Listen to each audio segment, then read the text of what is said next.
পড়া করে এনেছিস? হ্যাঁ দিদি। আমকে ইংরেজিতে কি বলে? আমি জানি না দিদি। এটাও জানিস না? তাহলে এতদিন কি পড়াশোনা করেছিস? দিদি আপনি বলুন। দাঁড়া, আসতেছি।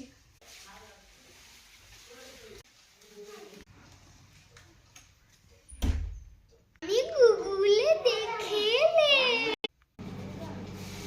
হ্যালো গুগল, আমকে ইংরেজিতে কি বলে?